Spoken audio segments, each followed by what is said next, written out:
Bismillahirrahmanirrahim. Baik, bagaimana agar kita senantiasa bisa menjaga sholat 5 waktu?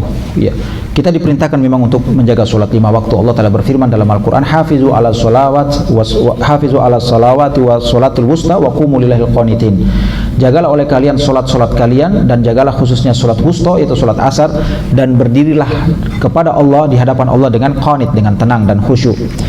Oleh karena itu kita berusaha untuk menjaga sholat berjamaah, karena hukum sholat berjamaah bagi laki-laki itu hukumnya wajib. Ya, sengaja meninggalkan sholat berjamaah di masjid bagi laki-laki, kalau tidak ada alasan yang syar'i, dia berdosa. Apa dalilnya? Allah berfirman dalam surah Al-Baqarah di ayat yang ke-43. Allah berfirman, wa aqimus sholah wa atuz zakah warka'u ma'ar raki'in. Dirikanlah sholat, bayarlah zakat, dan ruku'lah bersama dengan orang-orang yang ruku'. Apa artinya ruku' bersama dengan orang ruku'? Sholat berjamaah kan? Ya, sholat berjamaah. Ya. Bahkan Nabi SAW mengancam orang yang tidak sholat berjamaah di masjid, dia lebih sering sholat di rumahnya. Untuk apa? Dibakar rumahnya, dalam hadis Bukhari Muslim.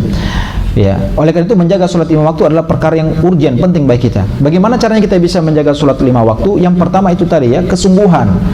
Kalau kita sungguh-sungguh dalam menjaga sholat 5 waktu, apapun rintangan kita, masalah pekerjaan kah, masalah ini dan itu bisa kita nomor 2-kan. Jadi nomor 1 adalah sholat berjamaah. Tatkala kita sudah dengar azan di masjid, kita masih kerja, tinggalkan pekerjaan kita, jikalau memungkinkan tentunya. Ya, dalam artian bukan berkaitan dengan izin dari atasan kita ya, kita harus minta izin tentunya. Kalau itu berkaitan dengan urusan lain, kita minta izin supaya kita tidak dianggap ingkar atau tidak amanah. Ya, sampaikan kepada dia. Saya kira mungkin dia akan terima kalau alasan kita adalah sholat berjamaah. Maka dahulukan itu semua ya, yaitu dahulukan apa? Dahulukan sholat berjamaah daripada yang semua itu tadi.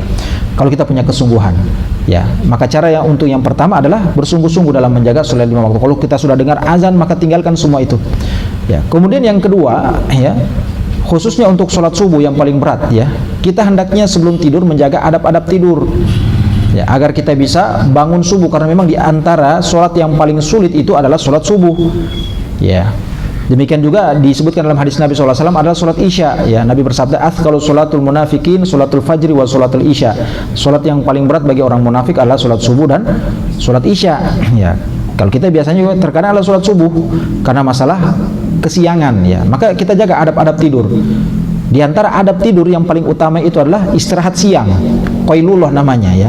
Kalau kita bisa istirahat siang karena ini yang bisa menjaga kita agar kita bisa bangun di waktu subuh. Ya. Kemudian yang kedua adalah sebelum tidur berwudu, lalu membaca doa. Ya, apa doanya kalau mau tidur? Udah tahu? Allahumma Bismika Allahumma amutu wa ahya, ya, dan seterusnya. Masih banyak doa-doa sebelum tidur ya.